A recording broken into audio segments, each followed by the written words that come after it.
Olá pessoal, sejam bem-vindos a mais um episódio do nosso podcast, o Dev Show. E hoje o nosso papo é falar sobre as tecnologias envolvidas na empresa Marisa. Eu sou André Seco e hoje eu vou descobrir quais as tecnologias estão por trás das compras da minha namorada. Caramba! Foi boa. Olá pessoal, eu sou o Facunti, aqui falando em nome da Marisa. A gente vai contar aqui umas mentiras bem verdadeiras, vai abrir alguns segredos aqui jamais revelados com esse time fantástico de tecnologia. Oh, boa! Show! Olá pessoal, eu sou o Edson da Fonseca e além de eu ter atrasado o início do podcast, eu não tô sem nenhuma piada hoje, vai ter que passar batido. Tá certo. Por que não? Por que não, né? Olá pessoal, aqui é o Renato Groff. Eu e os meus bots vamos conhecer mais sobre a Marisa e até ter dicas aí sobre presentes que nós podemos dar aí para as namoradas e respectivas esposas. Fala galera, eu sou o Thiago Bertuzzi e dado ao que eu vi hoje, pô Magalu, compra a gente também, viu? A gente tá querendo também dinheirinho, vai, por favor. Muito boa.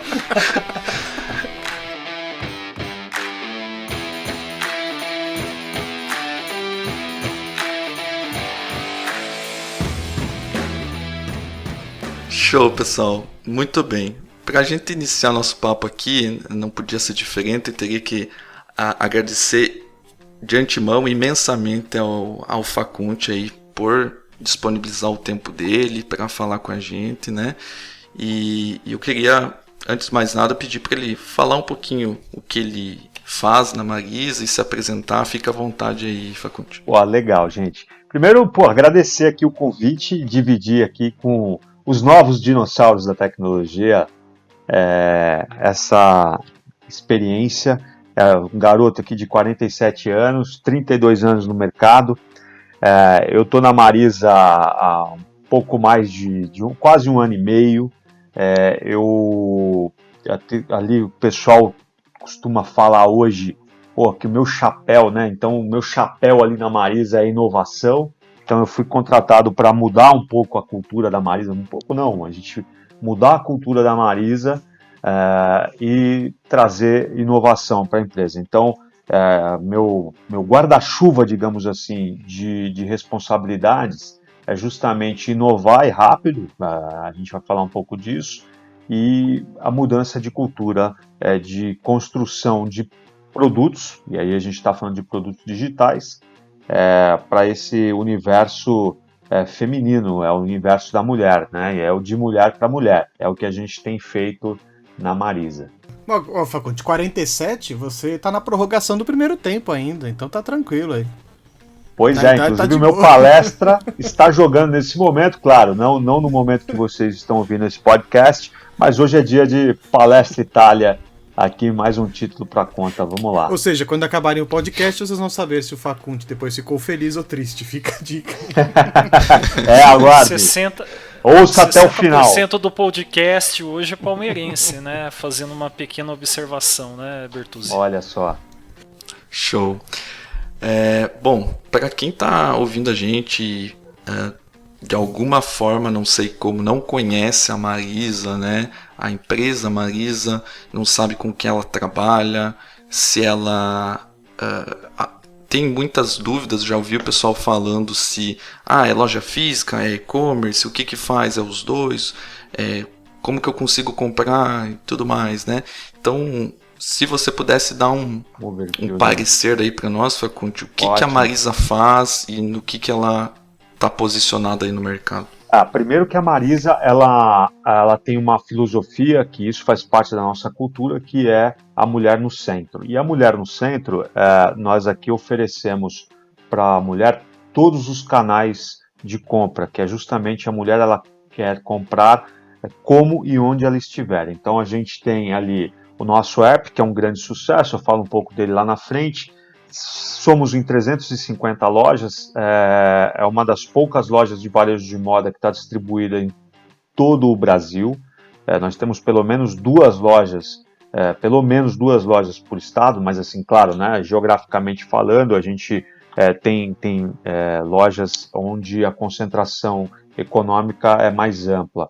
E aí a gente tem a plataforma de e-commerce, onde a pessoa também pode ali optar pela compra. Abrimos um canal de WhatsApp recentemente, justamente para não só uma questão de venda, mas uma questão de comportamento e estilo. Ali a gente consegue oferecer para a mulher os looks de acordo com o perfil dela. Então a gente acaba conhecendo bem mais a nossa mulher.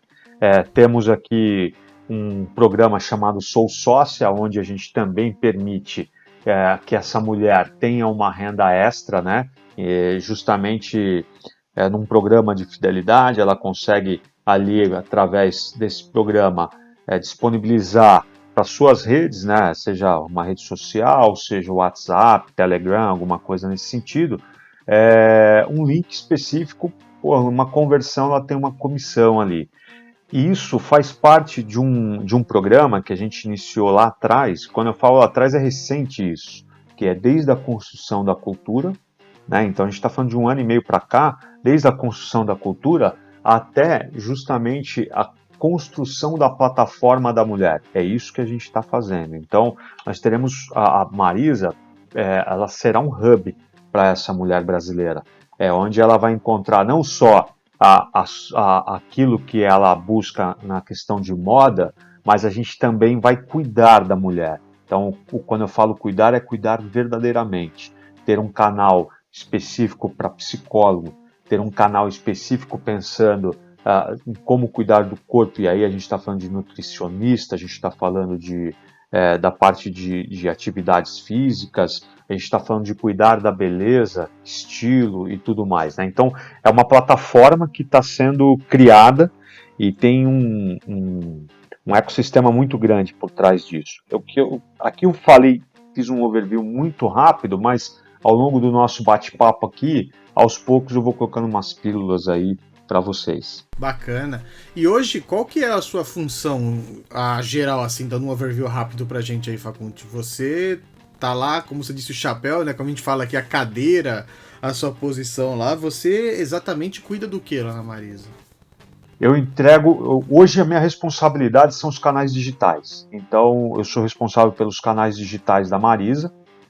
Então, o que a gente entende por canais digitais? Nós temos o app, que ele é muito forte, nós temos a plataforma de e-commerce, nós temos o live shop, nós temos o clique retire, nós temos a venda no WhatsApp, e aqui conectados a justamente a minha função principal, inovação, ou seja, é uma empresa que tem 75 anos, ela foi a primeira plataforma de moda no mercado, porém ela ficou para trás em outros aspectos, né? Nós envelhecemos muito rápido, porque o mercado exige uma velocidade fora do comum, já a gente fala até sobre essa questão da pandemia, eu estou falando muito antes disso. A gente foi a última empresa de moda a lançar um app para o mercado, então no meu dia a dia, além de cuidar dos canais digitais da Marisa, eu preciso trazer inovação. E quando eu falo inovação, a gente logo pensa só em digital, né? A gente tem que pensar no mundo físico também. A gente tem que pensar nos processos. A gente não tem que pensar somente na cliente. Então nós temos os processos internos. Como que eu inovo ali? E quando eu falo inovação, eu estou falando de inovação mesmo. Não estou falando de um RPA. Um RPA é uma robotização ali, é um processo. Porra, isso tem que fazer. Colocar um RFID. Cara, isso não tem nada de inovação. Estou falando de estudo mesmo, embasamento, entender o ser humano, entender as necessidades, testar hipóteses, sabe? Então, essa é a minha grande responsabilidade. Ver como que a gente consegue inovar. Claro, tem coisas aqui que verdadeiramente a gente não vai poder falar, porque é estratégico e nós somos uma empresa SA e a gente nós prestamos aí contas ao mercado, mas o que eu posso dizer tem muita coisa boa chegando e de inovação, né? Inovação. Então essa é a minha grande responsabilidade, inovar. Caramba, eu achei muito legal quando você falou que a empresa, até na minha visão, era mais assim, voltado apenas para a venda para a mulher, um e-commerce, uma loja física e tudo mais, mas assim, a ambição e o que ela representa é uma plataforma que meio que abrange todas as necessidades que a mulher tem, né? Tanto de consumo quanto de saúde mental, né? Que você comentou, achei bem bacana Financeira, isso. eu acabei não comentando, financeira, como que eu ajudo essa mulher? Claro, a gente tem um programa Sou Sócia, mas eu também tenho outros programas que nós vamos discutir, como por exemplo, a gente vai ter isso dá para falar, a gente vai ter uma coisa chamada Universidade Marisa. Então, de alguma forma, eu vou capacitar aquela mulher que hoje, por uma falta de opção no mercado, ela está tentando se virar de todas as maneiras, mas ela não tem uma profissão específica, ela não se formou, ela não tem investimento para isso, ela não tem tempo para isso. E hoje todo mundo tem o celular, então vamos pensar que no seu trajeto ao trabalho, ela vai poder pegar o celular e aprender alguma coisa interessante para aplicar no seu dia a dia, né? E não pensando em apenas uma renda extra, mas sim como uma profissional. Pô, eu vou aprender aqui a, de repente, uma parte de... Vamos pensar o seguinte, pô, eu quero aprender manicure, pedicure, um exemplo. Eu estou indo para um exemplo básico. Pô, agora eu vou avançar um pouco mais. Eu quero entender um pouquinho mais sobre psicologia. Sei lá, a gente vai oferecer opções justamente para apoiar. O nosso mantra é esse, de mulher para mulher, e a gente tem que cuidar.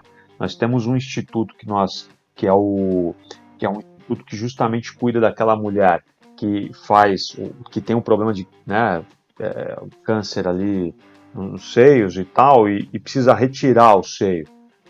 Então nós temos uma coisa chamada Sutiã do Recomeço, por exemplo. Então temos algumas instituições que nós apoiamos que ajuda essa mulher num todo, né? Desde a cabeça, aquilo que eu falei, psicológico, até a parte física. Então a Marisa ela vai muito além de pensar somente na venda. A venda é um meio. Pô, a gente tem isso aqui. Mas tem um ecossistema muito grande. Isso é muito legal. Vocês vão ouvir um pouquinho mais aí, além da tecnologia. Eu sei que é um canal de tecnologia e as pessoas estão ansiosas para tal, mas é legal também falar um pouquinho.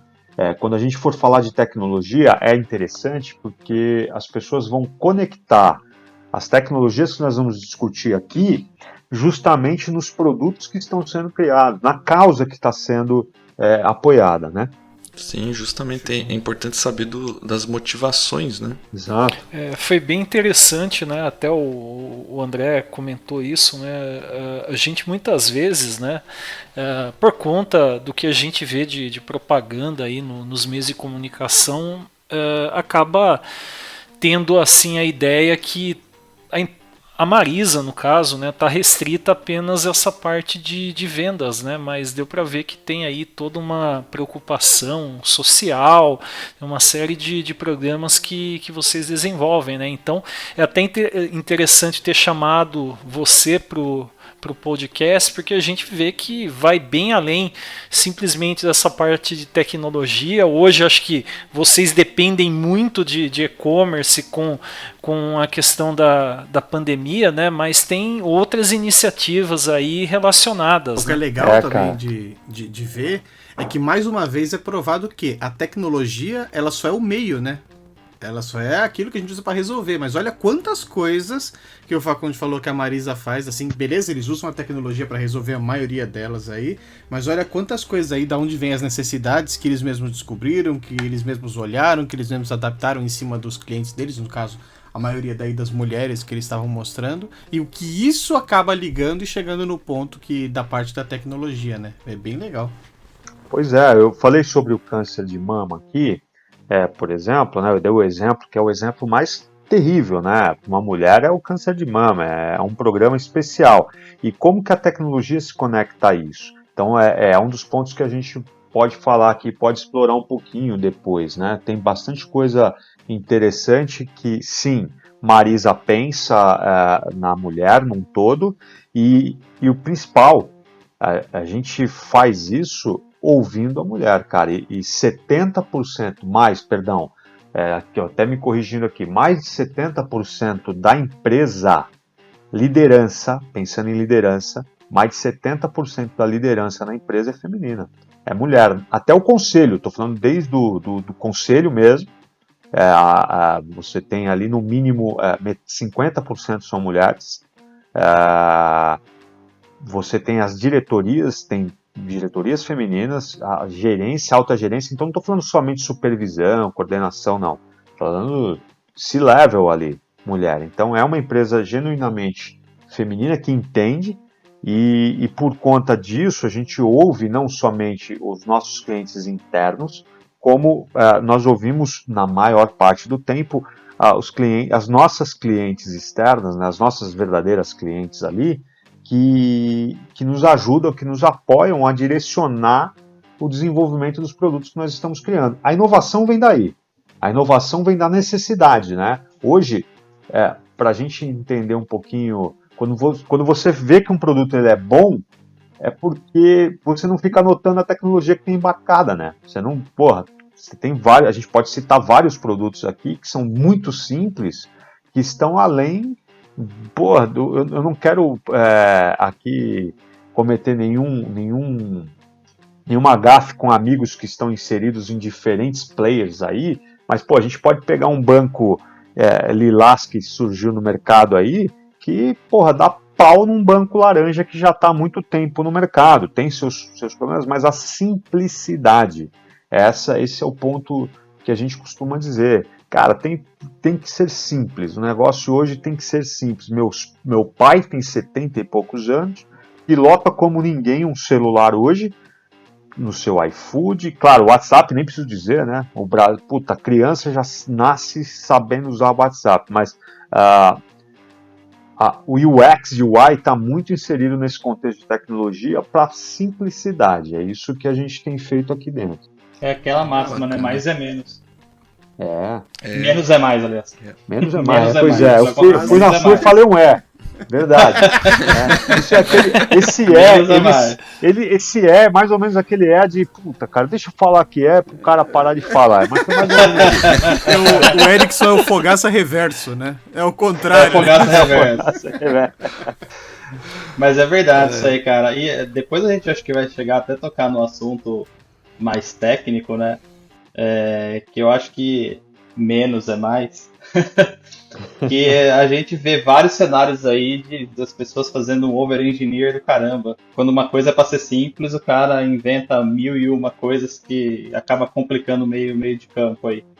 Mas acho que Sim. A gente vai acabar tocando nesse assunto um pouco mais pra frente. Sim, e ainda mais, eu acho que não só a parte de over-engineering também, mas eu acho que mais do que nunca um produto que nem o Faculte falou tem que deixar a tecnologia ser quase que transparente para o usuário final, né? Não tem que aparecer, tem que só fazer o que tem que fazer e o negócio tem que ser o front-end do que ele está manipulando ali. Mas já encaixando um pouco a parte de tecnologia, caindo um pouco para essa parte técnica, e vamos tentar fazer um papo aqui, um mix de negócio com tecnologia.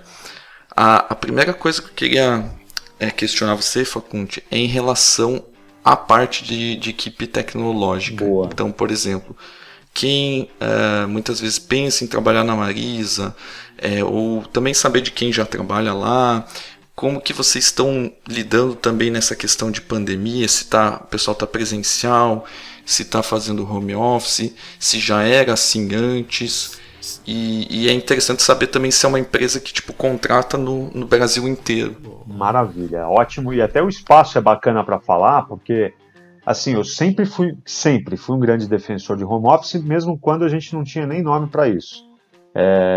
Sempre colocava que os profissionais, primeiramente de tecnologia, né, porque era a minha área, então eu defendia muito isso. Eu falava que a produtividade desse profissional, ele muitas vezes era assim, extremamente maior, na realidade, em casa do que ali no ambiente de trabalho por conta de N fatores. Então, e na Marisa, antes da pandemia, isso já ocorria.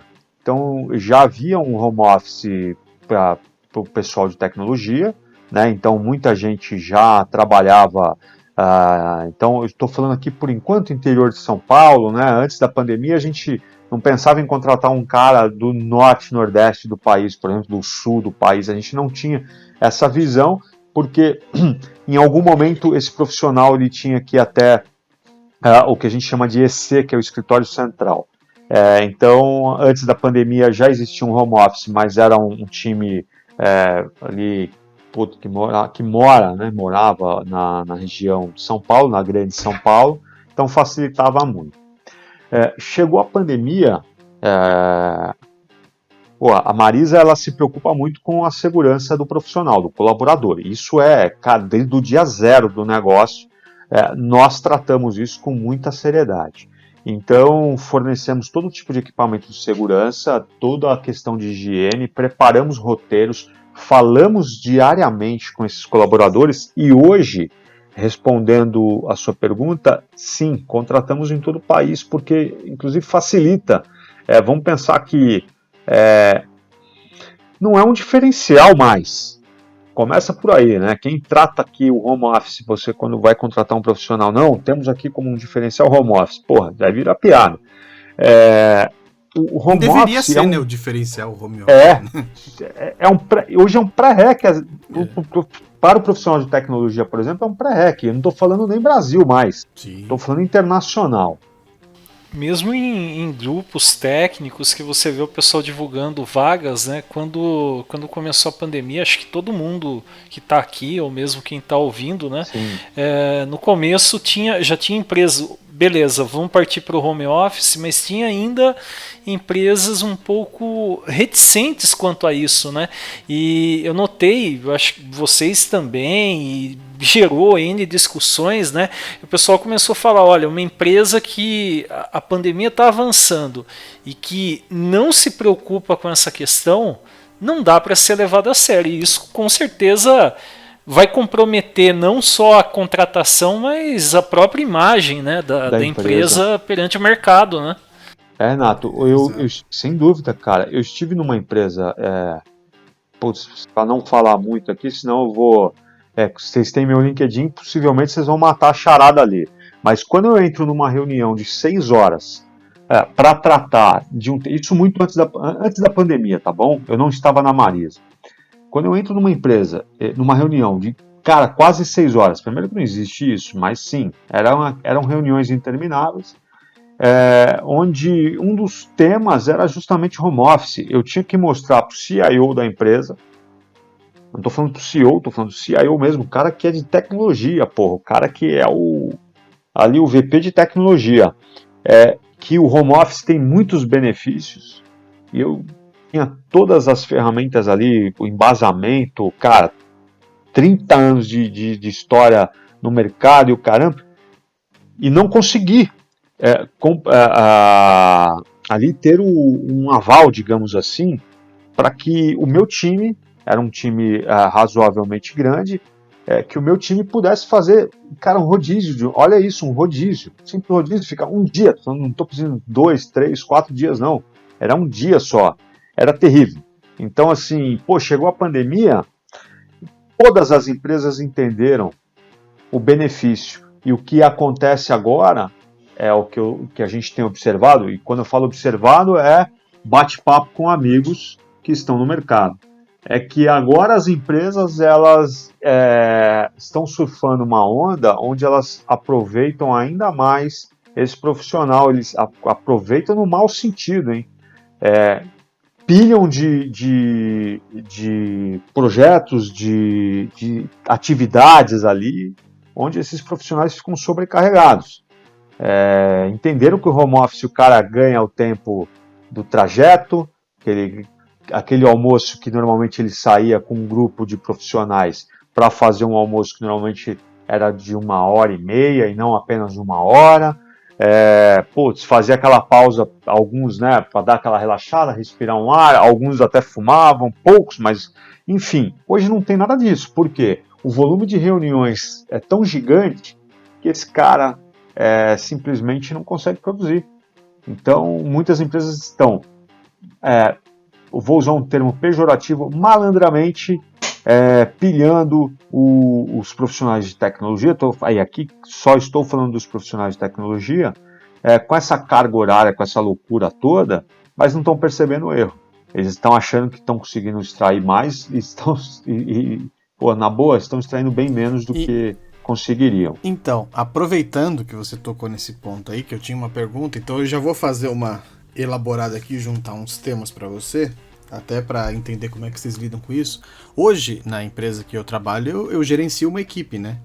E assim, eu sempre fui muito tranquilo com essa parte gerencial, eu nunca tive problema em contratar uma pessoa de outro estado. Eu sempre penso assim, o que me interessa é a entrega. Se a pessoa tá entregando, para mim não existe a ideia do chão de fábrica, não, a gente tem que trabalhar, você tem que estar aqui das 8 às 5 aqui. Não, cara, eu quero que você me entregue, a gente só pede, eu no meu caso tô falando, a gente só pede horários se a pessoa, tem alguma coisa com o cliente, que aí você não pode muito escolher o horário, né? Você marca o cliente, mas eu penso sempre na questão da produtividade, né? E uma coisa que eu percebo dessa parte também, além do gerenciamento remoto das pessoas, que mesmo assim a gente tem que ter um mínimo de metodologia, né? Pra gente pelo menos ter uma organização e entender o que tá sendo entregue e ver se as coisas estão saindo no que precisa. Esse é um ponto. Vou segurar ele aqui, ó. Coloquei ele na memória aqui. Vamos pra emendar com o segundo ponto.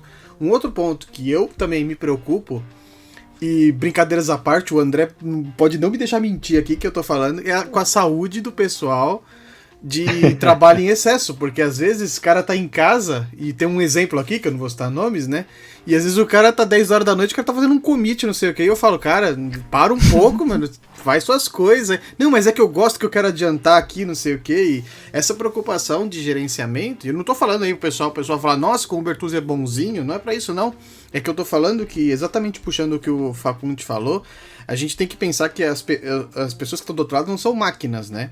Elas são pessoas que elas também têm, e eu acho muito legal que as pessoas tenham hobbies, tenham outras coisas pra fazer, até porque no dia seguinte, quando ela vier e eu for passar um problema mesmo, eu quero que ela esteja disposta, relaxada e venha resolver esse problema com a melhor da capacidade dela, né? Não adianta eu ficar sobrecarregando e chicoteando, não, vira a noite, e no dia seguinte acontece um problemão e eu exigir que ela esteja na maior saúde mental.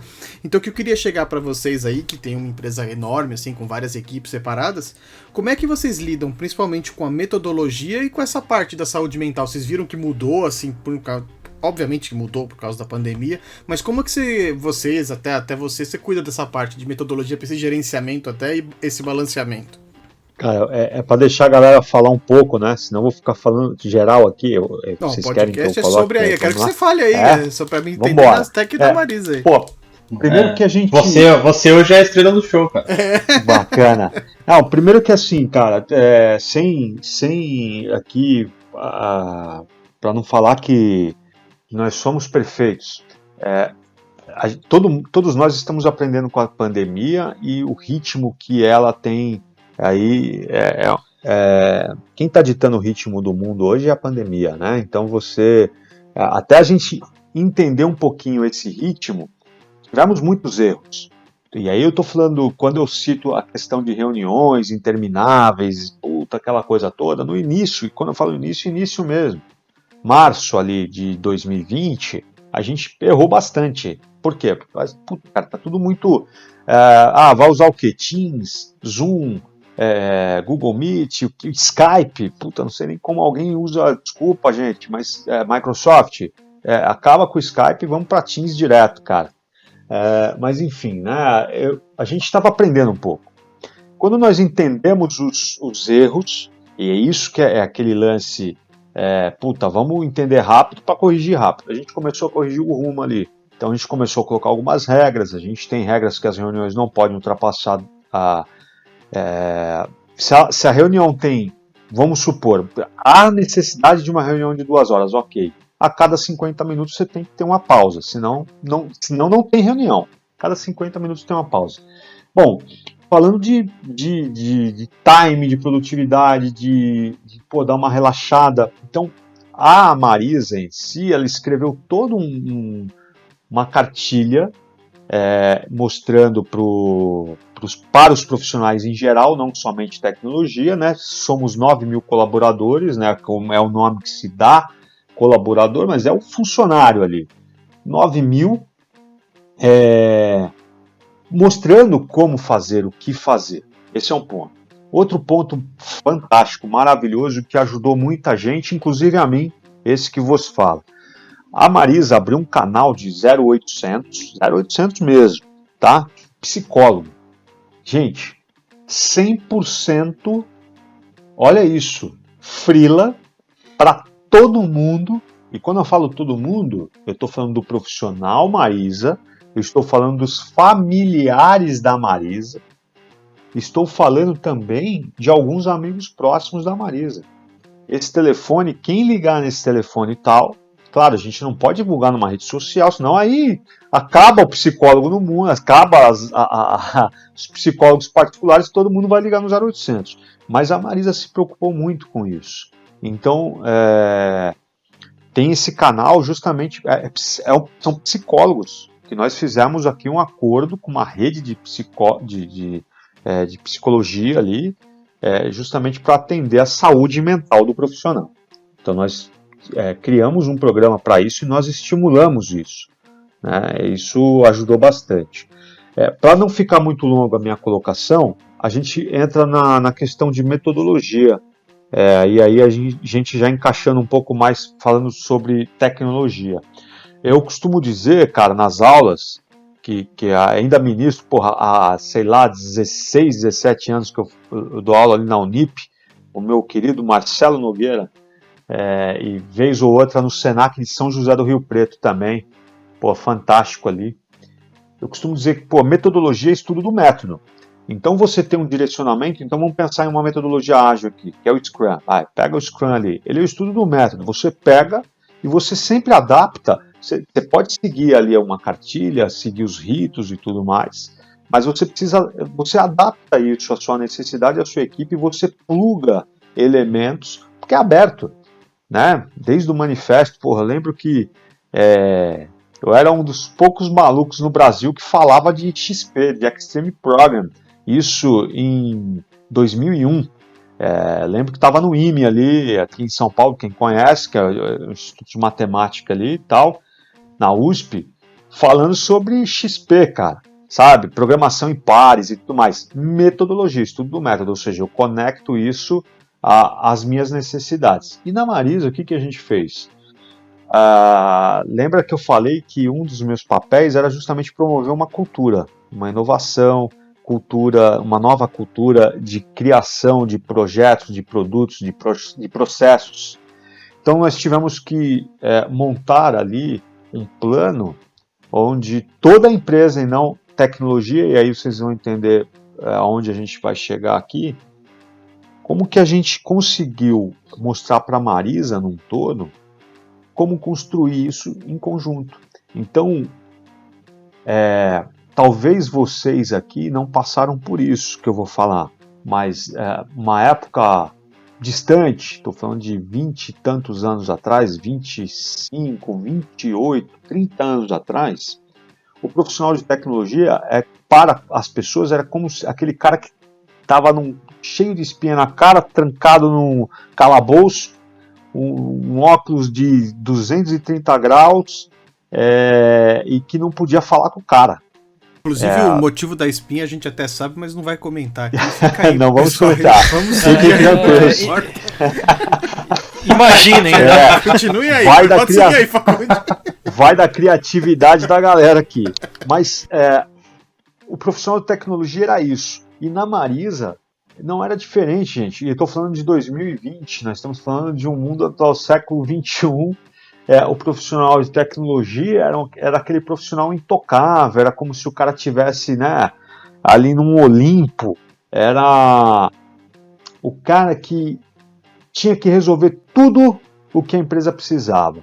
Tanto que o método de orçamento e tudo mais era muito antiquado, era uma coisa que iam lá, davam uma grana para a tecnologia, o orçamento do ano lá, não vou dar números aqui, mas davam um orçamento X ali para a tecnologia, e os diferentes departamentos pediam para que a tecnologia desenvolvesse aquilo, e assim, cara, esqueçam analista de negócio, de requisito, teste, esqueçam isso, não existia.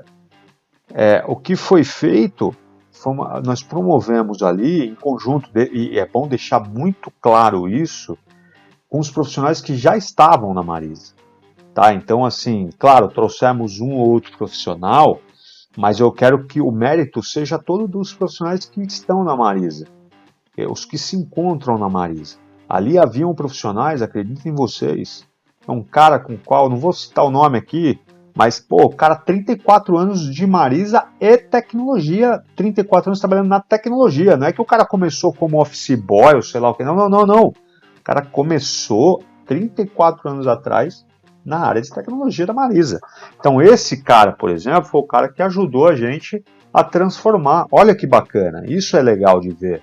Né? Normalmente a gente também vê uma resistência, e não houve, zero resistência para a mudança. Ele trouxe a bagagem dele e agregou, né? Ou seja, ele queria evoluir e ajudou com o conhecimento dele. Bem legal, bem legal. Com certeza. Então a gente promoveu essa mudança, a gente mostrou como criar vou falar bem rápido, bem simplório aqui.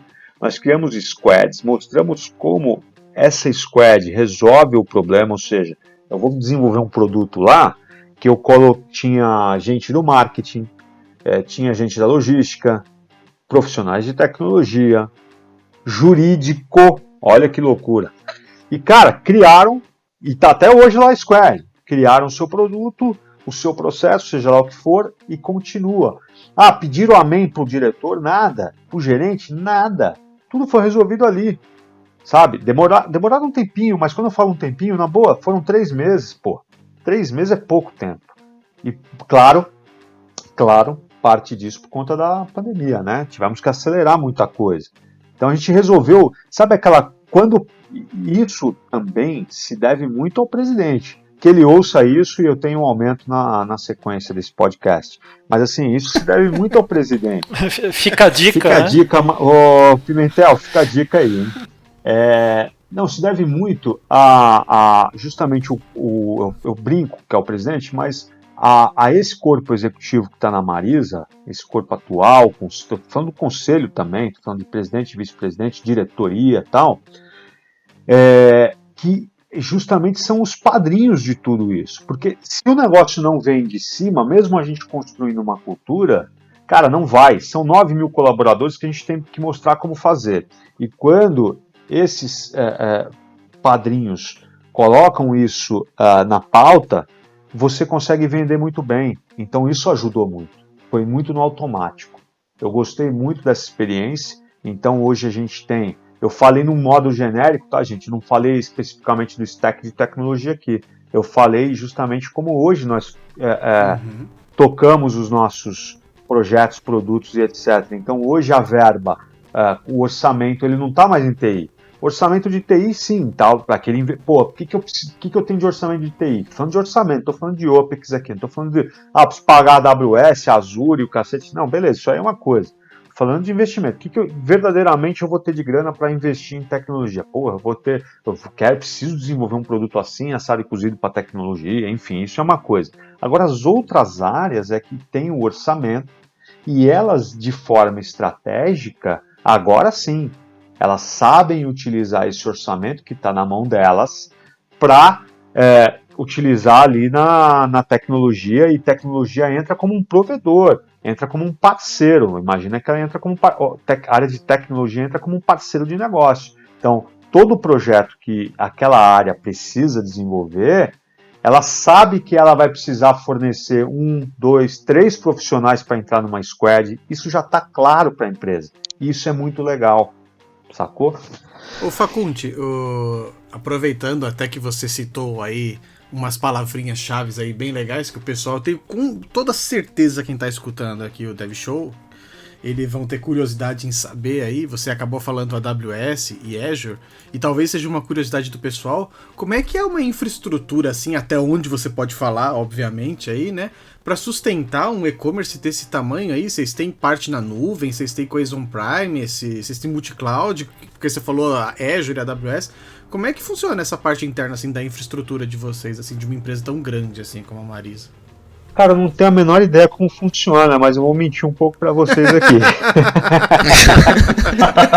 Faz de conta, né? Mas olha só, a gente tem que pensar um pouquinho na parte burocrática, que é o seguinte, né? Contratos firmados lá atrás, por executivos que já não fazem mais parte da companhia, eles atrapalham um pouquinho por conta da visão daquele executivo para a época. Então, o que a gente tem feito hoje é justamente trazendo novas tecnologias e vendo, né, como não... uma forma de não sermos penalizados num contrato, né? Nós temos alguns parceiros, que eu não vou citar o nome aqui, que, tem contratos de 7 anos, cara. Número de mentiroso, 7, né? Muito grande, entendeu? Então, você fica preso, de repente, acho que é uma escolha que, pro momento atual, pode não ser a melhor, né? Péssimo. Como que você toma uma decisão onde você... Então, assim, o que a gente tem feito eu reduzo o serviço que eu tenho ali, né? Eu reduzo o serviço, contrato, por exemplo, a AWS para me fazer... Vamos pensar o seguinte, eu tenho uma série de tecnologias. E aqui, Bertuzzi, você falou do... vamos falar da plataforma de e-commerce, partindo dela, tá bom? Então é um SAP Hybris, que, por si só já é pesadíssimo, é um negócio louco. Aquilo ali, cara, é um emaranhado que você precisa... aprender uma universidade. Então é um MBA que você tem que fazer para pegar a manha daquilo tudo. Então nós temos que pensar o seguinte, a mesma história, nós temos um contrato longo, que a gente precisa entender e usufruir do negócio, pegar a parte boa daquilo ali e construir a sua arquitetura, que não existia. Então, quando eu contrato um AWS, quando eu contrato um Azure da vida, e aqui eu posso falar Azure, né? Pode ter até a piadinha que eu falo Azure do jeito que eu quiser, não é isso? Azure, Azure. Azure. Pode falar das 3 formas o azul, aí. Que azul também pode ser, o azul. Cara, quando eu contrato o azul da vida, é porque eu tenho um benefício muito interessante ali que eu vou usufruir. Então, olha só, eu tenho... a minha base de tecnologia de desenvolvimento Marisa é Java, tá bem? Por que Java? Porque o SAP Hybris é Java, a sua essência é Java. Para você fazer as suas classes e tudo mais, não sei o que, você precisa de toda herança em cima de Java. Então, dá até para fazer várias coisas. Eu não vou entrar no mérito aqui, mas a gente vai falar de .NET já, mas dá para fazer umas coisas interessantes, .NET e Java, e a gente já falou muito sobre isso no passado, mas como a base é Java, nós trouxemos um arquiteto, não tinha essa figura, não havia essa figura na Marisa, era um padrão que a área de tecnologia, cara, sofria muito com uma metodologia que eu sei que aqui os 4 que estão me ouvindo, mais esse universo a audiência de vocês deve ultrapassar, assim, casa de bilhões, né, de ouvintes. Escutou, Magalu? Bilhões!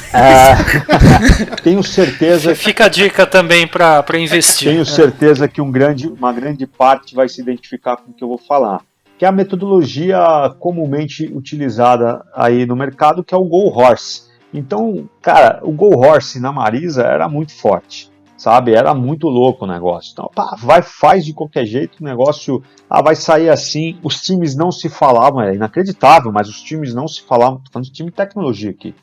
Os times não se falavam.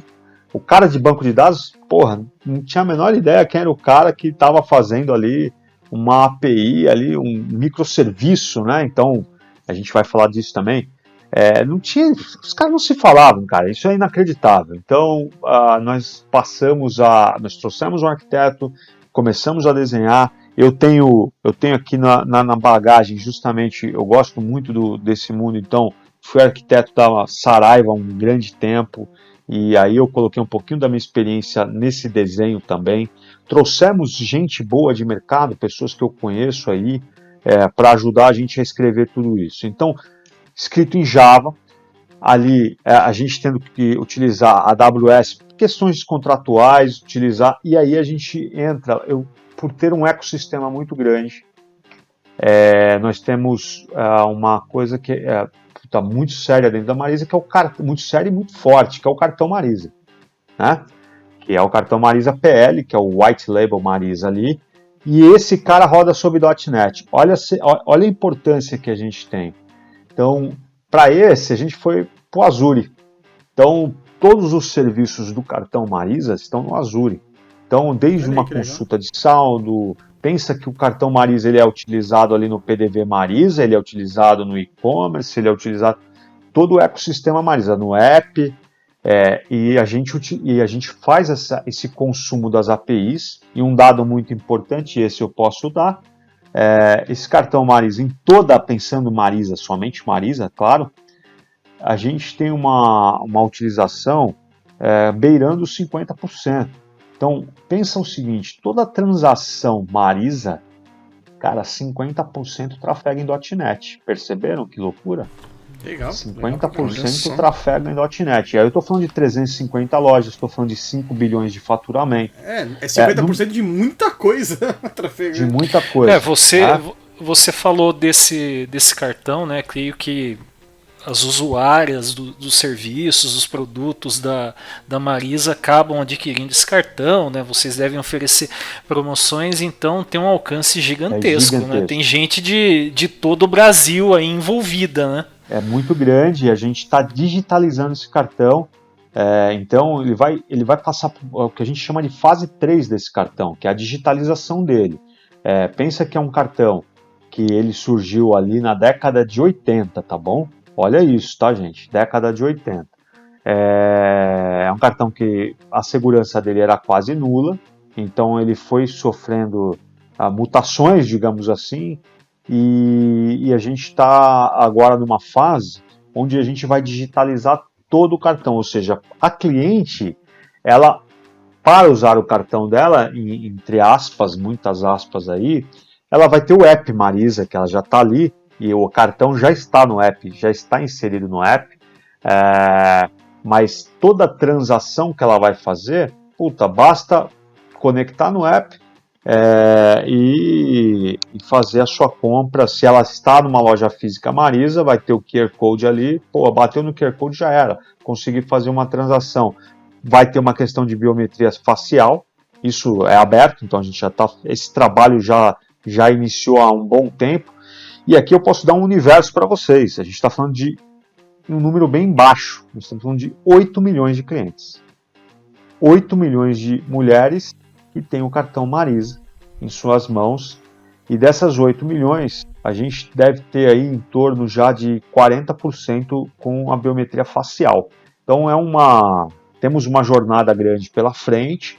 E isso tudo pensando, olha só, tá? No .NET ainda. Conectados ao .NET, brincando ali no Azure. Então, toda vez que eu vejo no nosso grupo ali de MVP que algo está acontecendo no Azure e dá um certo frio na espinha, a gente vai consultar o Evi Lázaro se está tudo bem ali com os anjos, com os santos e tudo mais, não é verdade? Caiu uma região, já dá aquele frio na espinha. Dá um friozinho, dá uma friaca bruta. Por isso que eu acabo nem ficando muito ligado no grupo, porque, cara, senão a gente fica em choque, né? Verdade.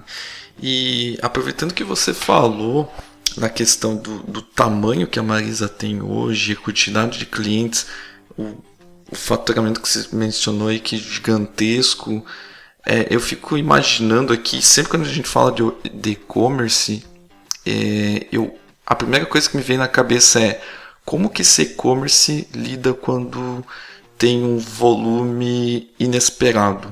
Por exemplo, a Marisa, ela pode ser que durante determinados períodos do ano ela sabe quanto que ela tem de transação, mais ou menos por mês, mais ou menos consegue fazer esse tracking aí.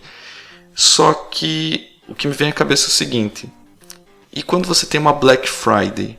Quando você tem clientes que não necessariamente são clientes regulares da Marisa, vem uma promoção e querem entrar no e-commerce e comprar.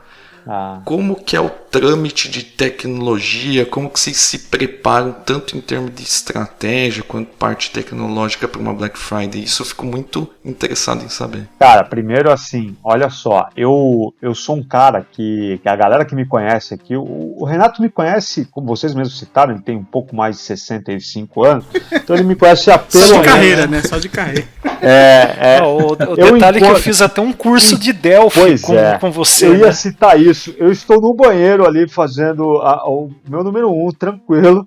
Quando entra o Renato, me cumprimentar e falando assim, porra, cara, sabe que eu estudei com você.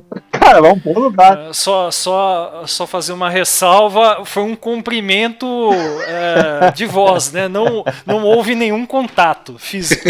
Só deixa eu entender um negócio que o Renato é aquele cara que cumprimenta os outros no banheiro, é isso? Beleza, então fica aí com os anais do podcast. Renato, me perdoa, cara, mas é pra falar do tamanho da minha intimidade contigo, cara, o carinho especial que eu tenho contigo, principalmente a partir daquele dia. Então, assim...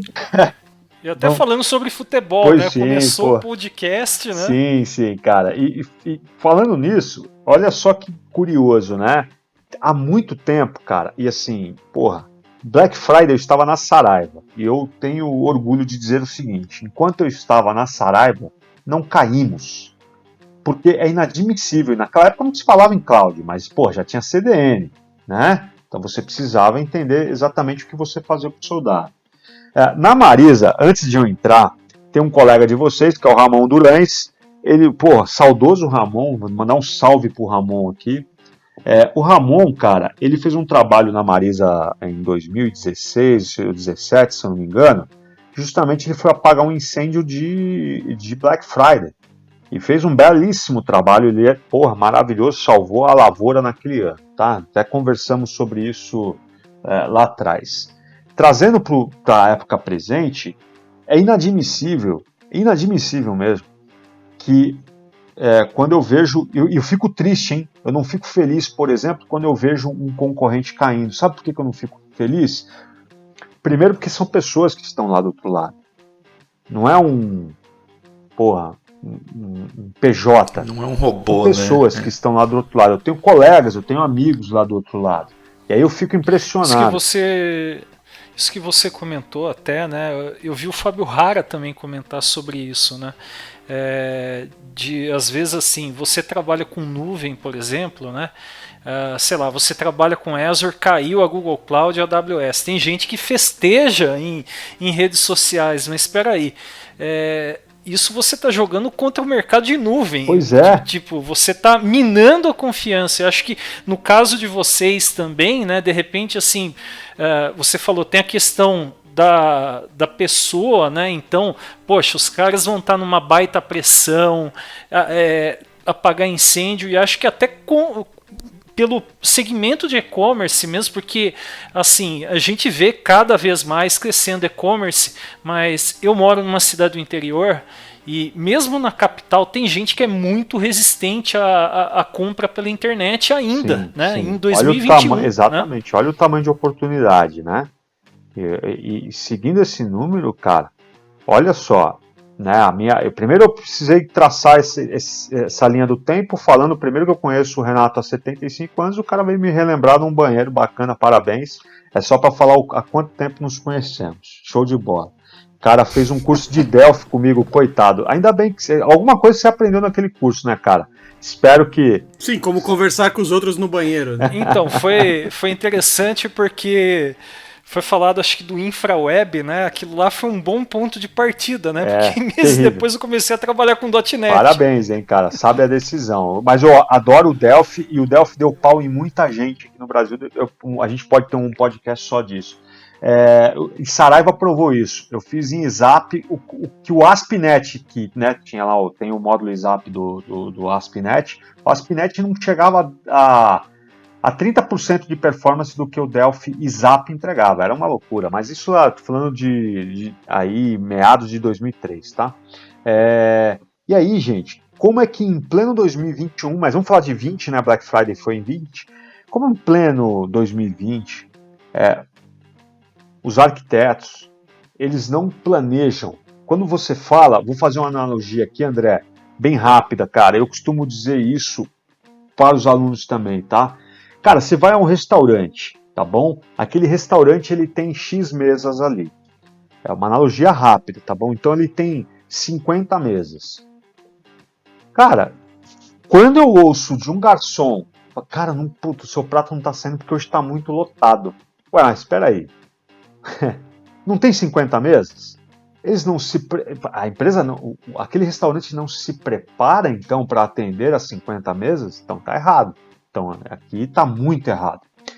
Quando a gente fala de Black Friday, todo mundo sabe que na Black Friday os seus números duplicam, triplicam, quadriplicam. Todo mundo. Só que isso, se a gente fosse lá em 2012, 2010, 2012, fala 2012, fala, puta cara, caí. Ok, você caiu. Ferrou. Tem o que fazer, é isso aí. Agora em 2020, não existe mais o fator surpresa. Não tem mais esse fator surpresa de Black Friday. Eu sei que a Black Friday vai chegar. Pô, sabendo que a Black Friday vai chegar, eu tenho as lições aprendidas do ano passado, do ano anterior. Então, eu tenho cloud, eu tenho multi-cloud. Cara, eu tenho N maneiras, eu tenho CDN há muito tempo. Só que eu tenho que ter uma arquitetura bem desenhada para que isso não ocorra.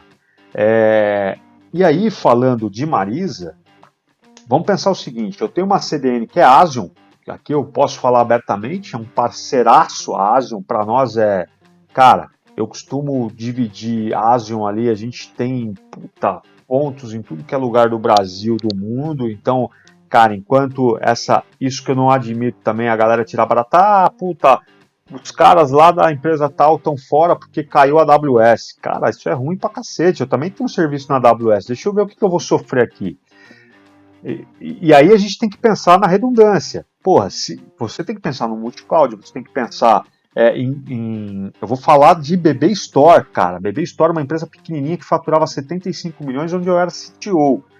Quando eu fiz o cloud da BB Store, olha isso, tá? Quando eu coloquei lá na AWS e tudo mais, a primeira coisa que eu fiz foi, ok, Virgínia é 70% do meu business, tá aqui, e os outros 30% eu vou dar uma diluída no mundo inteiro, porque alguma coisa vai...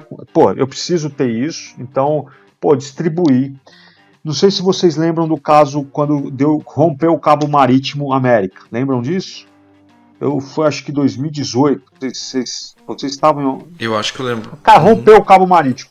Todo mundo, 100%, não foi 99,9%. 100% da galera que estava na Virgínia ficou sem serviço durante 3 horas e meia. BB Store, nós, pequenininho. Cara, nós saímos à mídia, fizemos... Cara, o que aconteceu ali na...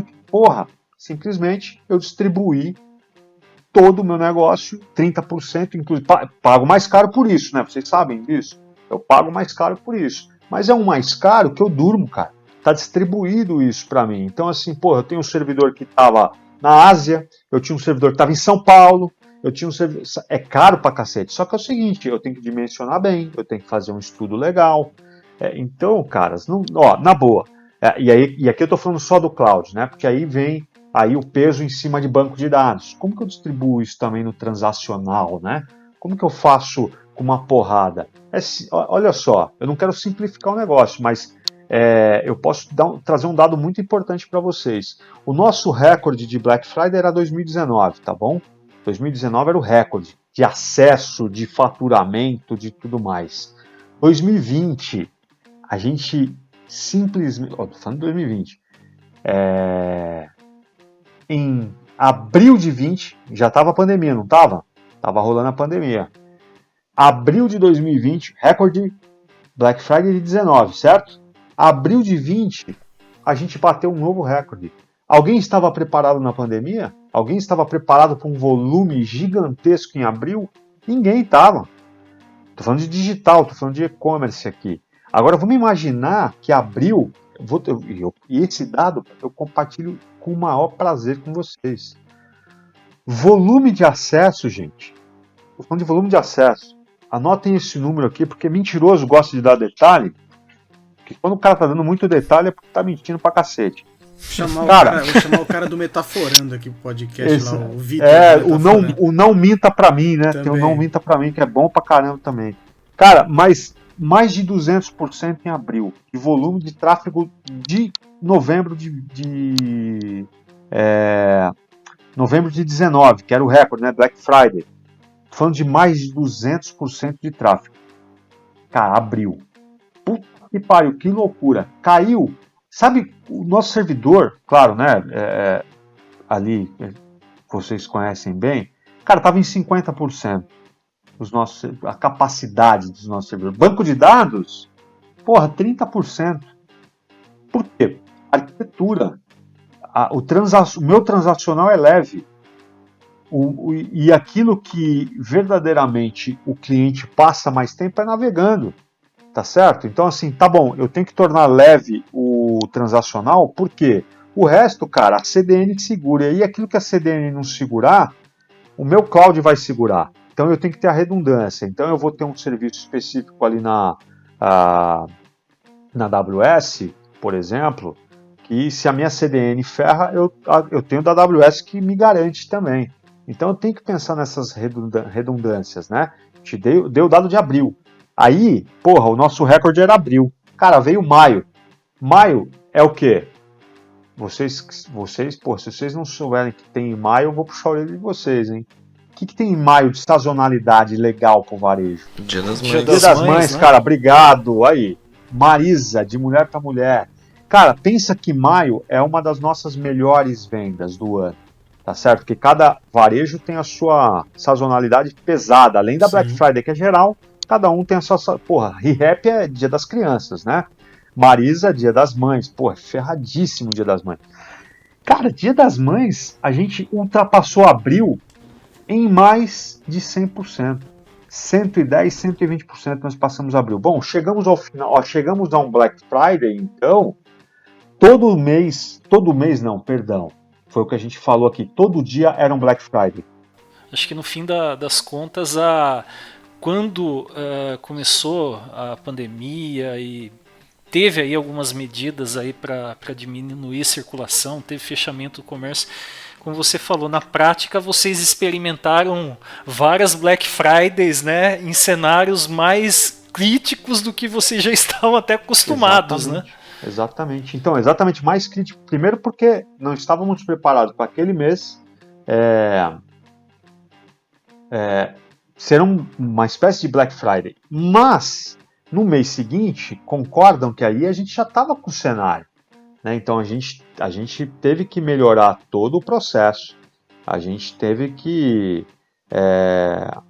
fazer toda uma readequação ali para garantir. Então, assim, quando a gente chegou na Black Friday,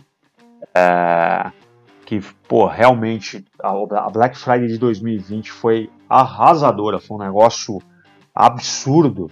Cara, a gente foi muito tranquilo. E quando eu falo muito tranquilo, assim, para quem é do varejo, sabe qual que era a movimentação, né? Então, pô, tá todo mundo lá virando madrugada, caixas e mais caixas de pizza e Red Bull pra caramba pra galera, nego tocando corneta pra ficar acordado, mas com um só objetivo, né? Se o site cair, tá todo mundo ali pra resolver. Não tava ali pra comemorar porcaria nenhuma, tava pra resolver o negócio. Cara, esse ano não.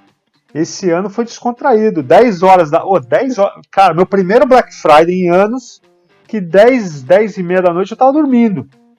Pô, pra vocês verem a tranquilidade do negócio. Sabe? Antes virávamos a madrugada. Naquele desespero, será que vai cair? Será que não vai? Mesmo eu não posso, senão aqui eu estou me contradizendo, né? Pô, Faconte, mas você acabou de falar que nunca caiu onde você esteve e tal. Cara, a gente torce, a gente faz um negócio, faz uma arquitetura para que não ocorra, mas a gente não conhece, sempre vai ter um elemento surpresa. Então a gente tem que estar ligado, tem que estar atento, tem que estar na vibe do varejo. Essa é a pegada. Então a gente estava lá sempre atento, né? O que aconteceu na Marisa em 2020 foi justamente o contrário disso. A gente já sabia todos os elementos. Cara, a pandemia mostrou isso pra gente. A nossa arquitetura já estava bem, e aqui eu tenho que agradecer, senão depois o gaúcho, o Luiz Torrenteg, esse cara é muito bom. Agradece também aí, André, para agradecer, fazer jus aos gaúchos aí. A gauchada boa pra caramba de trabalho, boa de serviço. E o gaúcho ali, o Torrenteg, ele é um cara que a gente arrancou da Saraiva, né? Arrancou do mundo, na realidade. A Saraiva, coitada, putz, não dá pra falar mais dela aqui. Mas enfim, a gente trouxe um cara muito bom, que é um cara que era gerente de infra, que, puta, a escola Saraiva, na realidade, educou ele para todos o universo. Então é ele que colocou ali o arquiteto, colocou o seu DNA no negócio, e justamente pensando muito em redundância. A gente tem muito disso, né? Tem muito disso. Falei pra caramba aqui, hein? Sim, não, mas é realmente o que a gente ouve falar muito no mundo aí, que o exemplo que você deu das mesas do restaurante é bem, assim, ilustra muito bem, né? Porque você já sabe qual é a situação, a possível situação que você vai enfrentar. Você não se preparar para aquilo é uma opção tua, uma opção ruim, na verdade, né? Então, eu acho que sim, é tolerável, assim, para um e-commerce cair quando a empresa é grande, né?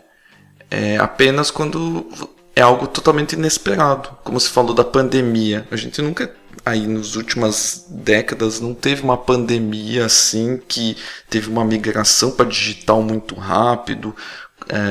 Muitas pessoas que compravam presencial tiveram esse ímpeto de partir para o digital e testar muitas vezes pela primeira vez, né? Então, isso inflou um pouco todo o ecossistema de e-commerce, seja lá de qual loja for. Então isso é algo inesperado, mas assim, Black Friday, como você comentou, já é algo que é corriqueiro agora, né, no Brasil e tudo mais.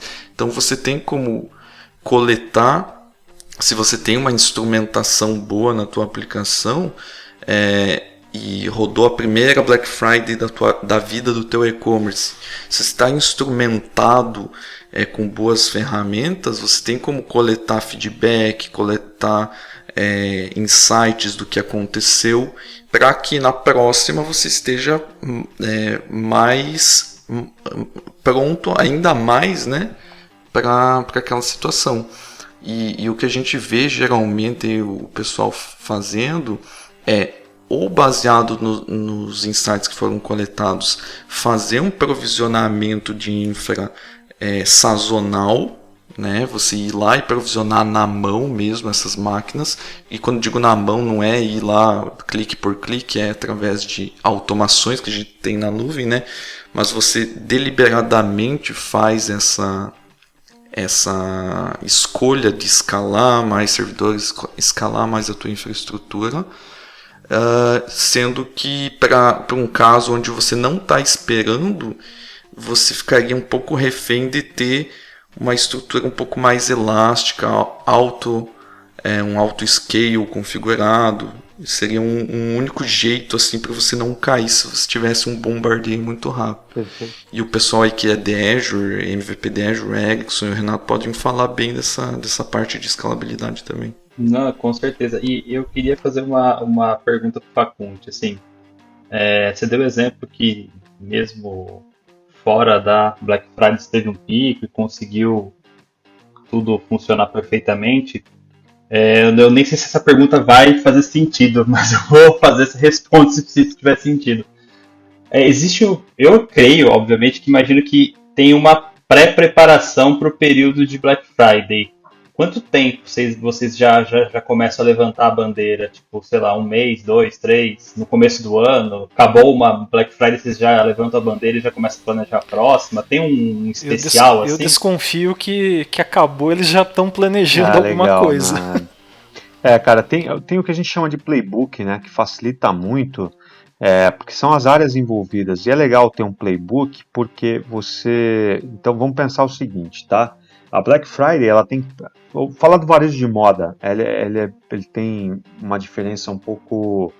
Pouco não, ele tem uma diferença grande dos demais varejos aí. Por quê? Nós somos sazonalidade, né? Nós estamos numa estação X, Brasil sabe como que é, lá no Nordeste verão o ano inteiro, o Sul meio a meio ali, enfim, tem as nuances. O que a gente precisa se preparar, ele começa lá no meu fornecedor, né? Ele começa na matéria-prima, na realidade, não no fornecedor, ele começa na matéria-prima. Então, vai desde a matéria-prima até a produção, logística de tudo isso e a entrega e distribuição, né? E aí vem a venda, e aí sim, a door-to-door ali para o meu cliente.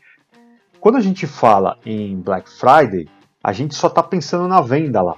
Mas tem outros fatores que a galera não notifica muito, que cara, dá muito problema ali no back, ali no seu ERP, por exemplo, sabe? E isso também tem que ser planejado. Então, por isso, quando a gente tem um playbook, a gente começa um trabalho, no mínimo, 3 meses antes. É mínimo mesmo, 3 meses antes, tá? Na Marisa, por conta da pandemia, esse trabalho começou em torno de Black Friday é novembro, a gente começou esse trabalho em junho, né? Então, em junho, a gente já estava com o nosso playbook. No playbook você tem os responsáveis, quais são os pontos ponto de ação, quais são os riscos, aí vem uma parte de tecnologia, quais as tecnologias estão envolvidas, quais os riscos que a gente tem ali, como é que foi o ano anterior. É bacana porque esse playbook ele é vivo, né, cara? Então, você vai atualizando e você sabe como é que foi feito. Você sabe, por exemplo, que teve um problema, um volume grande, que é uma das causas, quando a gente fala assim, o site não caiu, a plataforma não caiu, mas a gente tem aqueles problemas que não são reportados, do tipo, cara, eu tenho um pacote de produtos, um set de produtos que são vendidos no parceiro. Então, por exemplo, nós temos no marketplace do Mercado Livre, que, é um negócio gigantesco, nós temos os nossos produtos ali, tá? Assim como nós temos os nossos produtos na Americanas, ou B2W, que também é um canhão de vendas. Vamos pensar o seguinte, eles recebem, eu cuido da minha parte, né? Eu tenho que cuidar da minha casa. Só que eles recebem esses produtos e quando algum problema ocorre lá na rede deles, ou na arquitetura deles, eles passam a não reportar para mim o volume de vendas daquele produto.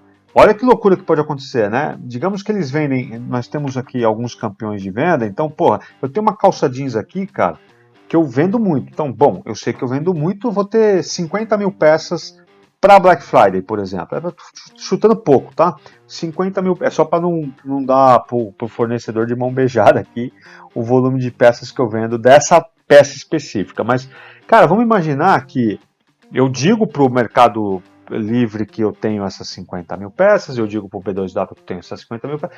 Quando eu falo eles estão vindo buscar na minha API o estoque dela. Se der algum problema, é comum, e isso eu acho uma loucura, é comum que os caras passam a fazer um débito do lado deles, daquilo que, nós vendemos, a última informação que eu tenho dessa peça é que agora tem 47.200 e pouco, então eu vou fazendo a minha continha aqui, eu não consigo mais acessar a API da Marisa por N problemas, e eu vou fazendo a minha continha. Acho que vocês já imaginaram o problema que pode ocorrer aqui, né? Cara, vender sem cobertura. E esse é o maior problema que a gente entende hoje do varejo nacional. Eu não posso falar do mundo, mas do varejo nacional esse é o grande problema. Que a gente hoje vende muita coisa. O varejo num todo vende muito no marketplace. Então, o meu problema é muito operacional ali, né? Como que eu posso garantir a tecnologia do meu parceiro? Eu não posso, ele que tem que garantir. Eu garanto a minha, eu garanto que a minha API vai estar funcionando. E isso acontece. O problema é que o meu parceiro nem sempre consegue consumir. Vocês estão entendendo que a dimensão é muito maior do que cuidar da nossa própria casa, né? Sim. Como diria a frase muito, muito conhecida aí, o buraco é mais embaixo. É muito mais, não tenha dúvida. Então, tem essas barreiras, tem esses elementos, tem um desenho de processos que tem que estar muito bem feito. E esse, quando você está bem afinado na sua tecnologia, e é o que a Marisa está hoje, tá? A nossa preocupação passa a ser nesse outro ponto. Como que a gente resolve esse outro problema? Como que a gente resolve, por exemplo, uma tabela de frete que hoje eu estou lá, o cara está consultando, cai a tabela de frete, a minha tabela... de repente o meu parceiro passa a não conseguir puxar a minha tabela de frete, que é dinâmica. O que ele faz? Ele tem que... Aí, é aquela várzea. O cara tem uma planilha Excel com um volume gigantesco de informações ali, de tabela de frete, e ele tem que se virar e ele tem que garantir isso. O varejo nacional tem que resolver isso aí. Então a gente está... E muitas vezes desatualizada ainda essa planilha, né? Total, porque quando você compôs essa planilha, foi antes da Black, e aí você, numa negociação, cara, aquele parceiro já não faz mais aquela região, porque tudo é dinâmico, né? Você conseguiu vender um volume X para uma região ali, Distrito Federal, por exemplo. Eu tenho um parceiro tal. Chegou num ponto X, tem o bid, né, cara? O negócio hoje é bid. Então tá bidando a tantos reais ali a cubagem, e aí quando chega num volume tal, aquele bid, cara, tá lá em cima. E aí o cara tá com o valor desatualizado. O que vai acontecer? Eu, Marisa, vou pagar a conta dobrada. Então tem todo esse aparato que a gente está agora construindo em conjunto. Tem muitos parceiros que estão bem à frente. Um deles é um grande parceiro que é a Magalu. A Magalu, aliás, está inserida na Marisa, muito forte. Ela está ele está num grande percentual de lojas. E a gente está integrado 100% com a tecnologia da Magalu. Então tem muita coisa que a gente está avançando ali e a gente está aprendendo também. É uma troca de experiência. Que bacana. E eu não posso deixar de questionar em relação a um detalhe aqui, que quando a gente traz, né, e fala de uma empresa muito grande e tudo mais, o pessoal até nos cobra muitas vezes nos comentários do podcast, beleza, mas e essa empresa usa microserviços? Que até a gente comentou, né, trocando um pouco o assunto aí e tudo mais. Mas essa empresa usa microserviços, é um monolito, porque está nesse hype ainda do ano passado, esse ano também continua, né? Vem nessa frente o pessoal falando muito sobre microserviços. E quando a gente pega um e-commerce que tem várias, vamos dizer assim, a gente consegue ver nitidamente vários serviços rodando em paralelo dentro de um e-commerce, vem a pergunta, e aí? Vocês trabalham lá com microserviços? Não sei se é muito a área que você chega a ter contato lá, a cuidar. E se for, como que essas equipes se dividem para tocar e fazer esses microserviços? Boa, cara. Bom, quando você fala assim, se você tem contato com a área, eu sou o cara que tem que ter contato desde o cara do manobrista, que é o nosso querido e ilustre Rogério. Rogério, se estiver ouvindo esse podcast, é o nosso manobrista, deve ouvir, porque ele é um cara que se interessa muito por todos os assuntos, é um cara que constrói foguete, é um cara que, enfim, faz o rango e também é o nosso manobrista. Então, cara, eu tenho que ter comunicação com todas as áreas e não seria diferente ali. Estou muito ligado, né? Tem que estar muito ligado com tecnologia. Sem dúvida. A gente usa, eu já vi muita polêmica em torno desse assunto, cara, é a mesma história. Costumo dizer, irmão, se você não sabe utilizar uma tecnologia, relaxa.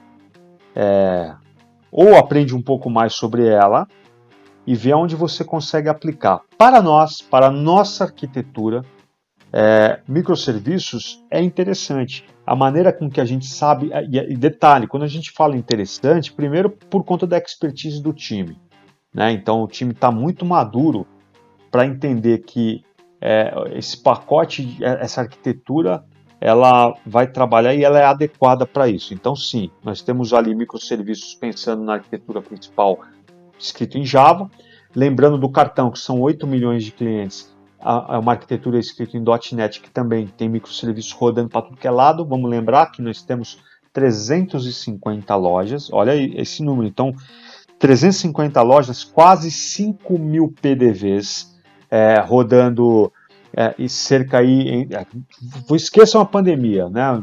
Num horário normal ali, a gente está falando das 10 às 10, então 12 horas por dia, de sábado a domingo, de domingo a domingo, rodando esses microserviços para tudo que é lado, cara.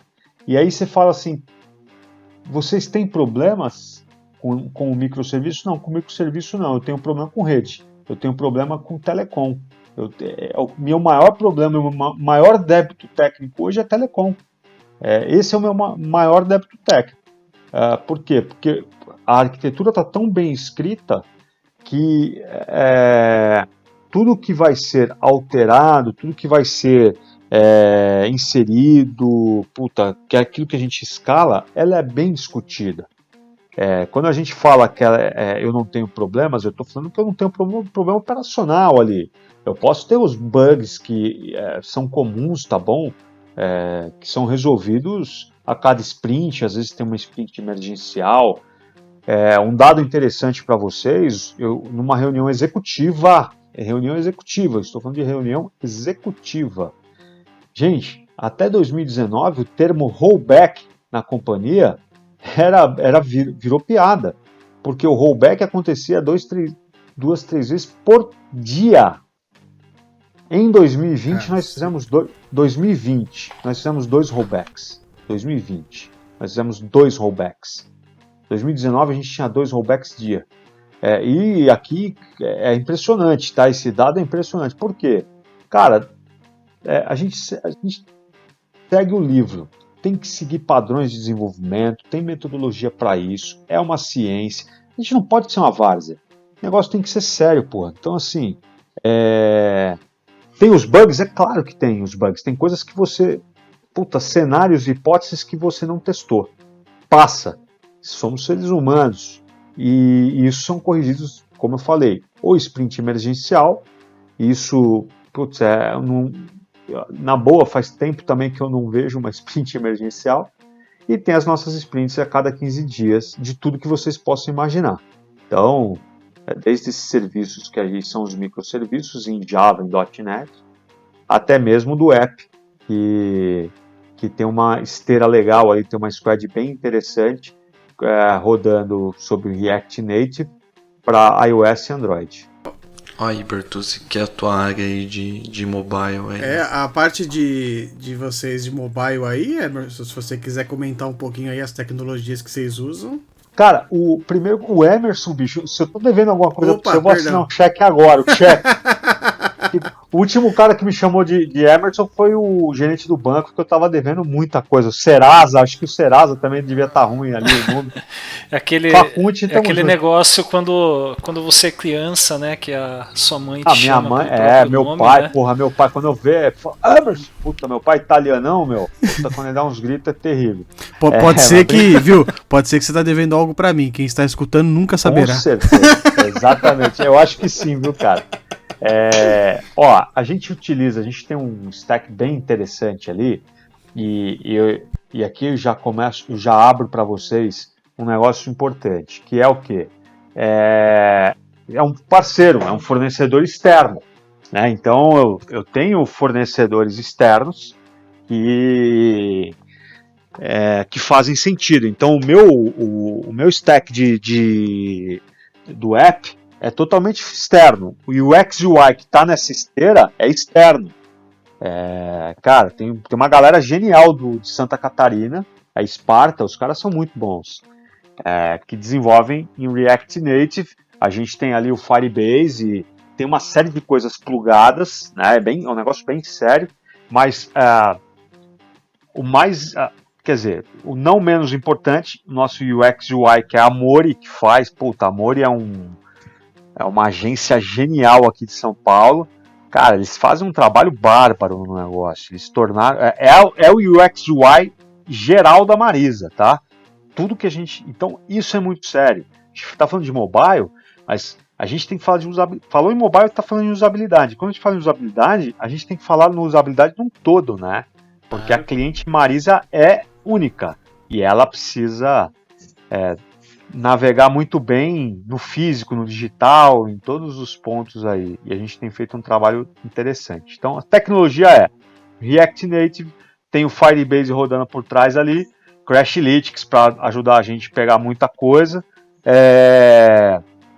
E utilizando o que, cara? Todos esses microserviços que a gente citou, né? Então, se a gente está falando de venda, a gente está falando dos microserviços do Hybris em Java. Se a gente está falando do cartão Marisa, nós estamos falando dos microserviços em .NET que estão no Azure, e assim por diante. E é bem simples mesmo, é um app que está com uma nota bem forte, tem 10 meses só de vida, 5 milhões de downloads, 4.74 de nota. Então, cara, por quê? Qualidade, cara, a gente pensa sempre nisso, a esteira é legal, toda a empresa envolvida, tecnologia bem, a gente não, vocês observaram que a gente aqui não é xiita, né, cara? Desculpa o termo ultrapassado, mas cara, a gente tem o não bairrista, né? Ninguém é bairrista. Não é bairrista, não tem. Eu era o grande defensor do Delphi. Eu tive brigas fenomenais ali. Mas você vê, o dia que você parou de defender, ele morreu, né?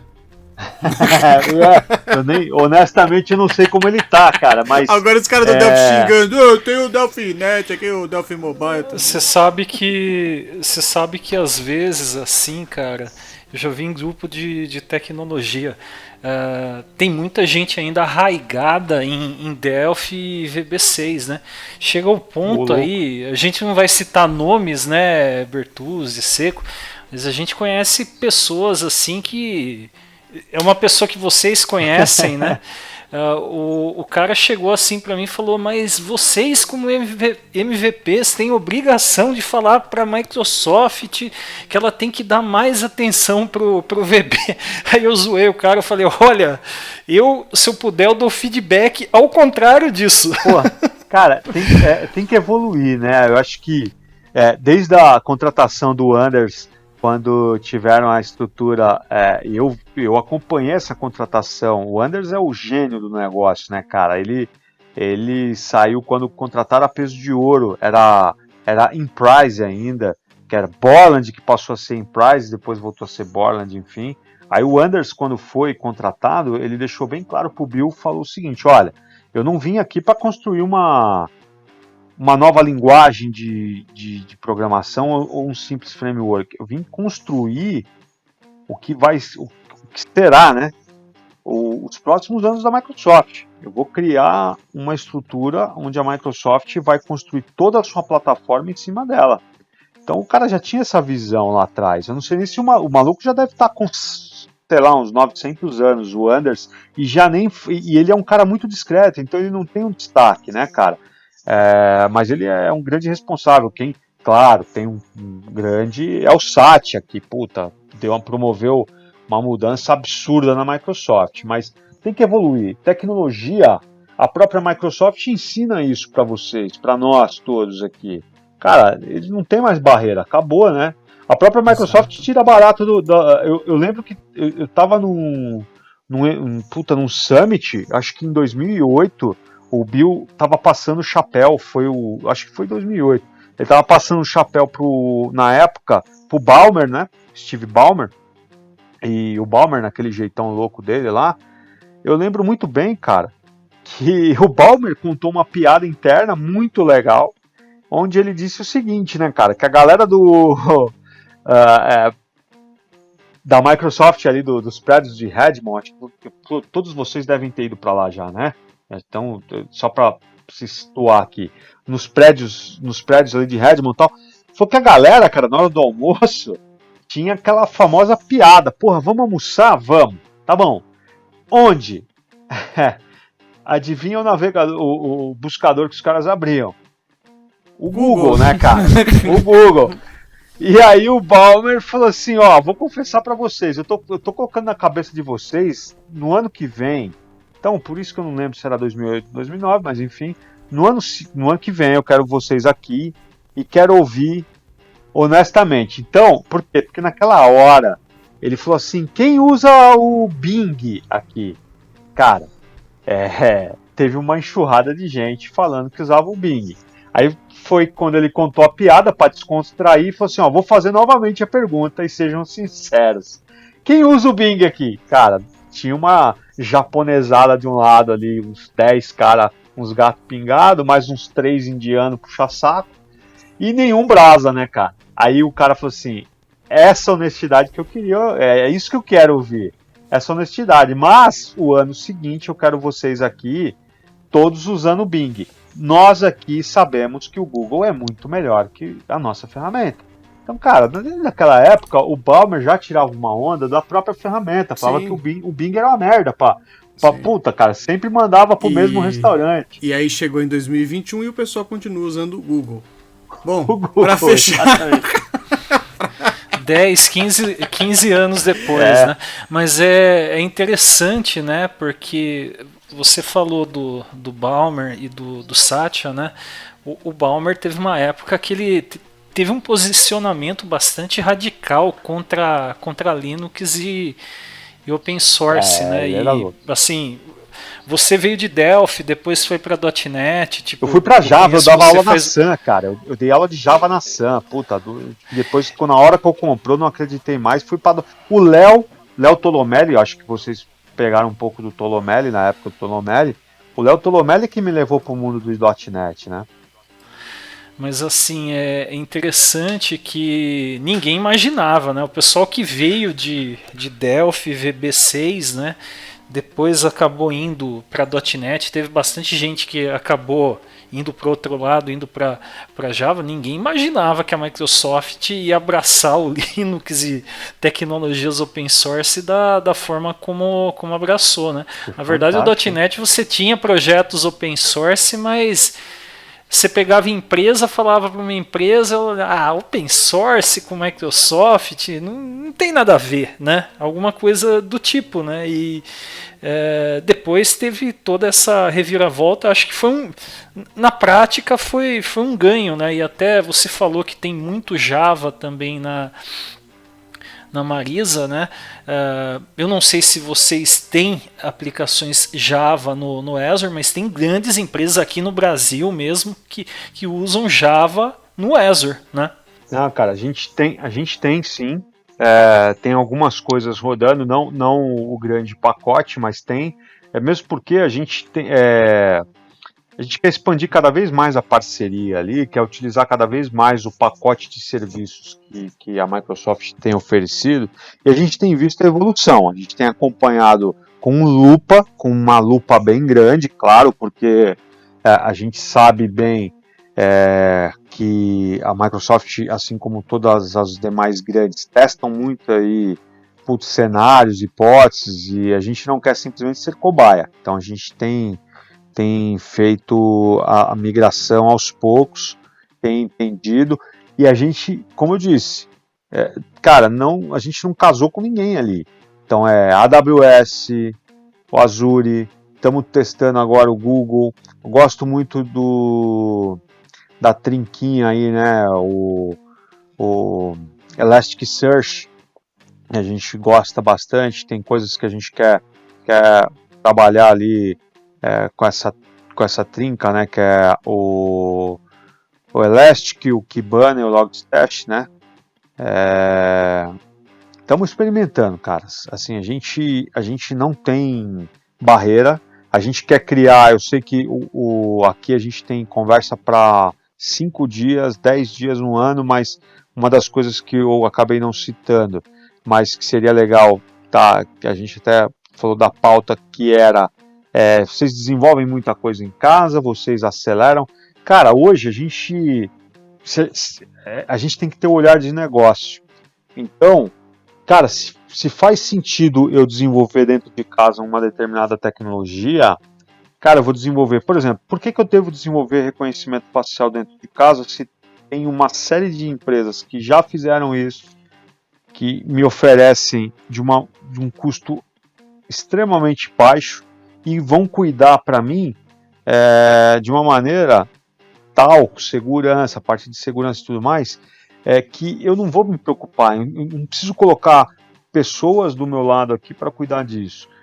Outra, a gente está falando em desenvolver em casa, a gente está falando em desenvolver em parceiro, mas a gente tem visto aí, hoje mesmo aqui, iniciando esse podcast, vocês fizeram uma brincadeira, a Magalu me nota, né? Cara, quem sabe você vai lá e compra uma empresa, você vai lá e compra uma startup. Tá aí a Raia Drogasil, Grupo RD, do saudoso não, porque o cara tá vivo, pô, então, saudoso apenas porque eu tenho uma saudade enorme dele, que é o Marcílio Posada. Já quer matar o cara, pô. Porra, o cara é um dos maiores executivos do país, presidente do Grupo RD. O cara foi lá e comprou no débito a empresa de um amigo nosso, que é o Alexandre Tarifa. Então, assim, por quê? Porra, vou lá e vou acelerar isso aqui, cara. E por que eu vou pagar X milhões por ano pro Tarifa se eu posso chegar e comprar a empresa dele, comprar a expertise dele Aí eu consigo acelerar mais ainda o meu processo e vira um produto exclusivo para mim. Então também tem esse olhar de negócio que a gente faz todos os dias aqui. A Marisa não está comprando ninguém ainda, mas nós estamos olhando, né? Nós estamos observando o mercado. Ô Facunte, para fechar aqui, que a gente já tá com o nosso podcast ali. Aliás, um super papo aí, espero que vocês estejam curtindo aí. Passou rápido pra caramba aqui. Eu não vou falar quantos minutos de gravação, porque depois na parte de edição o pessoal vai falar, nossa, o Bertuzzo falou errado. mas para fechar com chave de ouro, você podia falar um pouquinho pra gente aí sobre a preocupação da empresa com a parte do LGPD, essa estratégia de gestão de dados de vocês aí, como é que vocês estão tratando isso, até porque vocês têm cadastros de milhares de clientes aí, né, se foi um desafio, é toda essa parte mais voltada à Lei Geral de Proteção de Dados. Cara, isso é bem sensível, a preocupação... Eu não sei como isso permeou em outras empresas e tudo mais, mas na Marisa eu posso compartilhar com vocês o seguinte. Então, nós montamos uma squad grande que eu falo profissionais do jurídico, profissionais da segurança da informação da Marisa, contratamos uma empresa de segurança da informação, contratamos um grande escritório especializado justamente no tema, e isso eu estou falando de 2019, tá bom? Começo de 2019. E todo o processo, e aí a gente está falando de muita coisa aqui, cara. Parece um negócio simples, quem vê, né, o LGPD pensa que é só, eu sou um e-commerce. Mas espera aí, eu também sou uma financeira. Vocês sabiam que a Marisa também é uma financeira, né? Então, o dado dessa cliente ele é ainda mais sensível. Como ele vai trafegar entre os meus parceiros, como ele vai trafegar na minha malha, ali no meu ecossistema, isso é muito importante, a segurança. E aí, claro, né, tem a parte que são as regras do LGPD, essa é que eu vejo é a mais simples de se implementar, que são os OKs ali das nossas clientes. Enfim, tem um pacote de elementos envolvidos e a Marisa se preparou, ela não confia naquilo que o brasileiro, nós estamos muito habituados com, não, o governo fala que vai entrar em tal, mas vai dar uma barrigada, vai mais 3 meses para frente. Sim, aconteceu isso muito, né? Porque já era para estar rodando faz tempo aí. Mas a Marisa não esperou isso não. Então, assim, se vocês entrarem, por exemplo, no aplicativo, no e-commerce, claro, vocês vão ver o beabá, mas aqui no nosso backstage, cara, um trabalho muito grande foi feito. Não está pronto, mas está muito próximo de ser concluído vou colocar aqui com pelo menos 95% daquilo que foi escrito no LGPD. 100% eu acredito que não vai ter empresa que vai conseguir 100% se realmente a data aí, se eu não me engano, agora está em junho, né? Honestamente, já estou até perdido aqui da data final do negócio, mas eu duvido que até junho todas não, alguma empresa esteja 100% com todo aquele script ali. Mas, cara, você vê que não é uma resposta tão simples. O que eu posso dizer é que o tema foi tratado com muita seriedade desde o início, tá?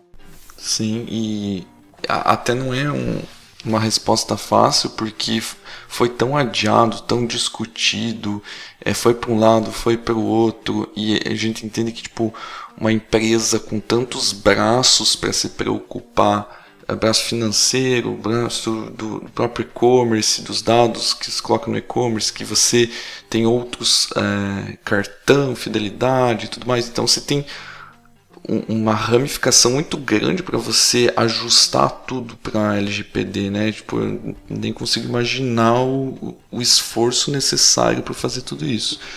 Mas é bem legal ver que a preocupação, e inclusive o que você comentou, né, não está se apoiando nas prorrogações da LGPD para tomar como desculpa para não fazer nada, né? Isso que é o mais importante. Inclusive, se a empresa de vocês precisa aí de ajuda com LGPD, nes.com.br. Fica a dica aí que a gente adequa a sua empresa ao LGPD muito fácil.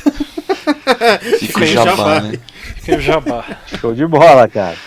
Show de bola. Eu não estou à frente do projeto. É um projeto grandioso, com certeza. Eu fui consultado 2 vezes na Marisa sobre questões do aplicativo. Sou sócia, né? Que é muito importante, é um programa muito importante que nós temos aqui. Mas os amigos que estão tomando conta com bastante carinho do programa é muito interessante. Nós temos um stack muito interessante de tecnologia ali da segurança da informação, bastante sério, onde o pessoal trata o tema com extrema responsabilidade, não só esse, como qualquer outro tema, né? E a gente tem uma preocupação enorme a todo momento, tá? Nós temos auditoria interna a cada 3 meses. Então, olha só, nós temos auditoria interna a cada 3 meses. Não é fácil, não. O negócio é até para mostrar a seriedade que a empresa tem, porque os dados que vão para o mercado, eles são dados reais. Não são dados produzidos para gerar hoje ali um aumento forte num valor de uma ação, para lá na frente as vendas, os resultados não se confirmarem, né? Então nós temos aqui imagina, 4 grandes auditorias no ano. E aí, claro que isso envolve muito também a parte da segurança da informação, né? Tá, isso não é de agora, não é por causa do LGPD, nós estamos falando de LGPD, mas encaixa aqui essa parte de auditoria e segurança da informação num todo, né? Então, o LGPD vocês que são da segurança de informação sabem bem que, cara, parte dos dados que vazam da companhia é interno, né? Então, a auditoria é importante para isso também, que aí você consegue pegar muito isso. Para finalizar aqui, gostaria de agradecer muito a sua presença aqui. Acho que foi um papo sensacional, tanto pra gente que conseguiu... Aí, ó, as palmas. Opa! Obrigado. A gente conseguiu... tanto a gente que conseguiu trocar uma ideia diretamente com você aqui, e também o pessoal que está escutando em casa, no trabalho, enfim.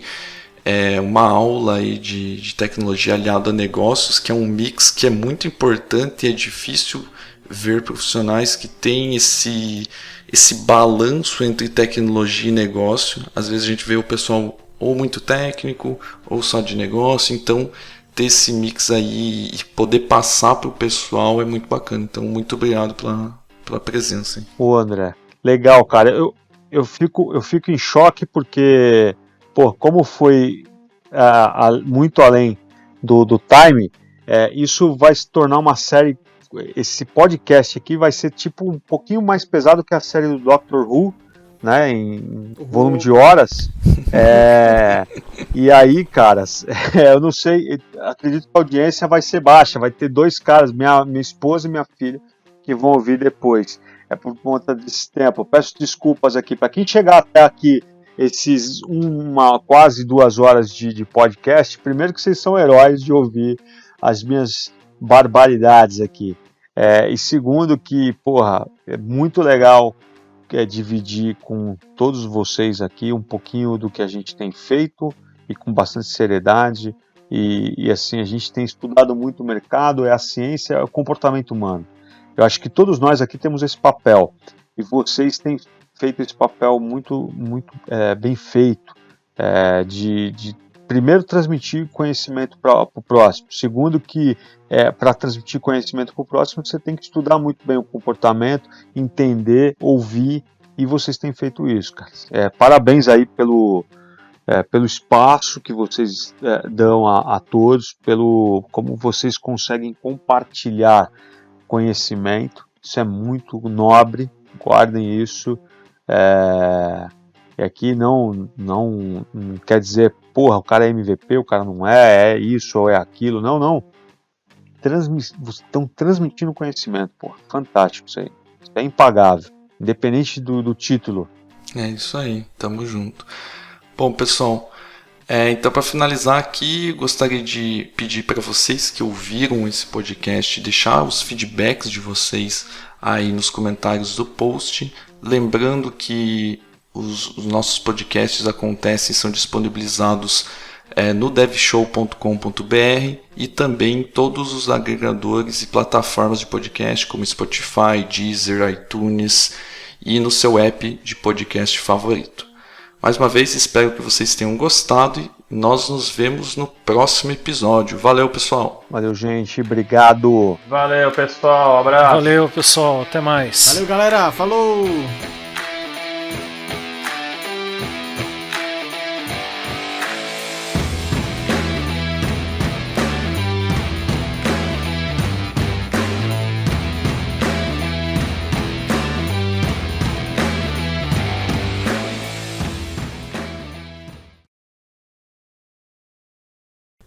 Eu só queria dizer que no início do podcast eu falei pra Magalu patrocinar a gente, mas pode ser a Marisa também, viu? Ajuda nós aí, Facunte. Compra nós aí.